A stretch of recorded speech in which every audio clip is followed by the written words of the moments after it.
Well, paddling down Carlisle Lake. Steve's dictating the terms of the video.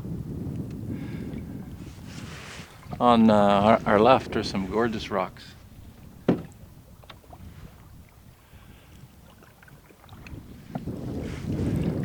Isn't that lovely? Mr. Beaver left us a little present.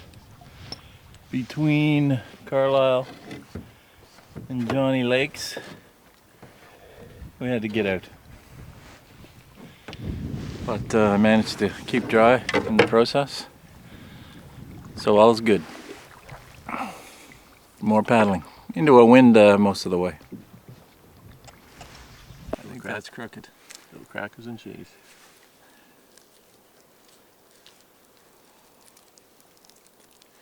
So we're taking a little rest break on Johnny Lake. We've been paddling quite a while, most of it into the winds. Relatively speaking.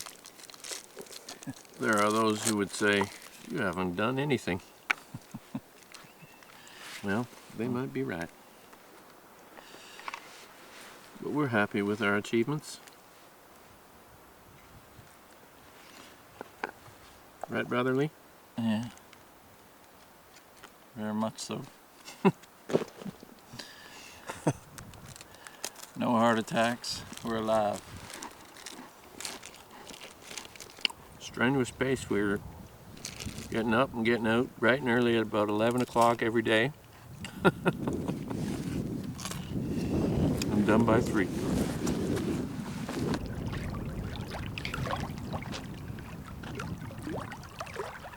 Steve in his usual position.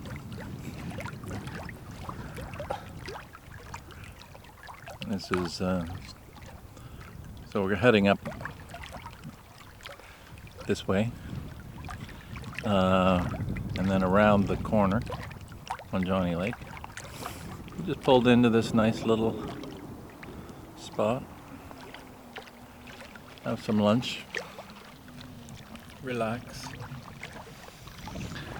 We're enjoying a nice, sort of leisurely, I guess my hat's on backwards, leisurely pace this trip.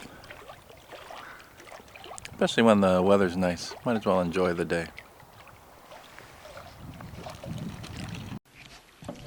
Okay, going. There is a legend of a bird that sings just once in its lifetime, more sweetly than any other creature on the face of the earth. From the moment it leaves the nest, it searches for a thorn tree and does not rest until it has found one. Then, singing sweetly among the savage branches, it impales itself on the longest, sharpest spine.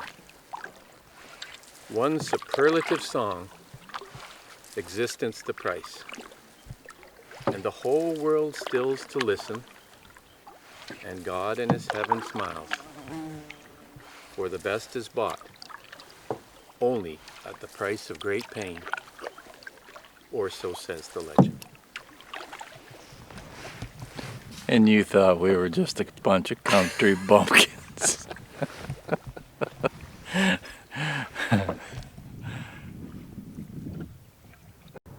There's a little lake over here somewhere.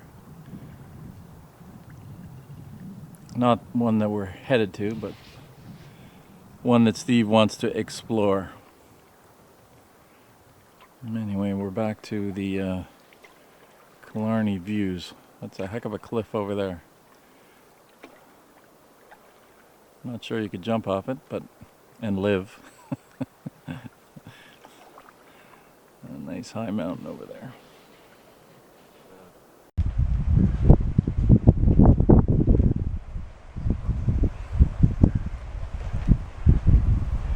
What'd you say? This is the 850 into clear silver.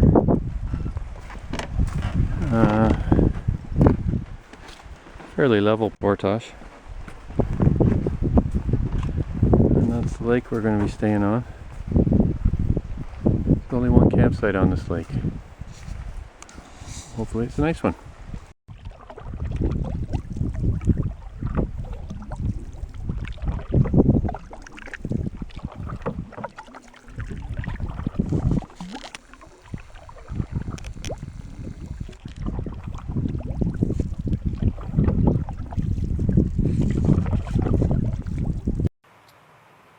Here's a little interesting part of the portage that we just had to do.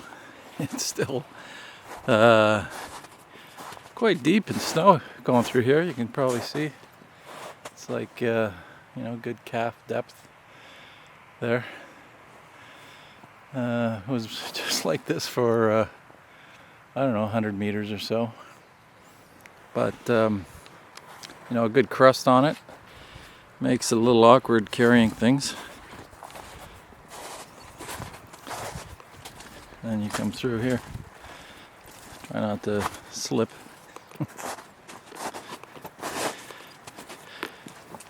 Clearly we're the first ones through here.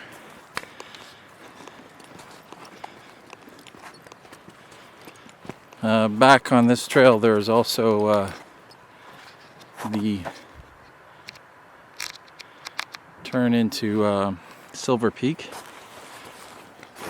which is a hike up the tallest peak in Killarney, which is I think 500 and some meters high. Not high by Rocky Mountain standards, but pretty high for Ontario. I'd call it a genuine mountain. Well, here's one of those you finish your portage and you see the next one. It's only like 50 meters away. We just have to go around that beautiful falls. Pardon? Flying. We are on David Lake, and the wind has died right down. It's calm as glass, and we're just enjoying the sights. Back there, somewhere up there, is Silver Peak. On this island here, there's a cabin. Looks like he's got a storage place for food up there, and look at, he's got a little windmill up here too for power. Oh yeah, right there. Quite the place.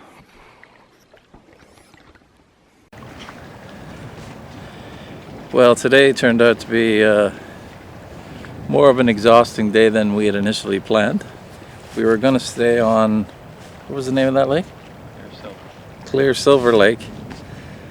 But we got there and the campsite was kind of gloomy in the dark. Stephen didn't like it.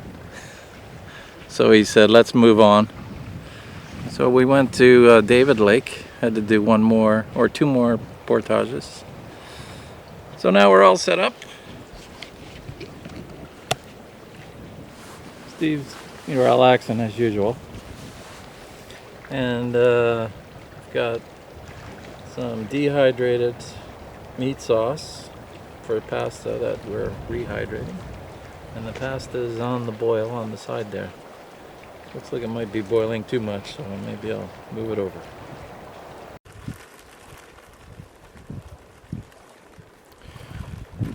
Well, we were relaxing after dinner and heard a little clunk that sounded like the boat banging against the shore, and thought I'd better investigate. Ran down to see that it was almost off the shore. So I sprinted down, grabbed the canoe, pulled it up. We had it pulled up. I couldn't believe he was that irresponsible. We had it pulled up pretty far, like 3/4 of the way, but it's just been windy. So yeah, you gotta be careful, man. mistake like that, we'd have to call in the helicopters.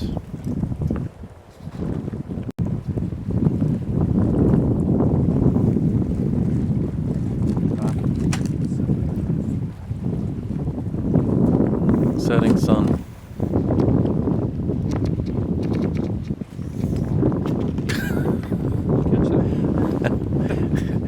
The Algonquin load. Yeah, load. That's what it was.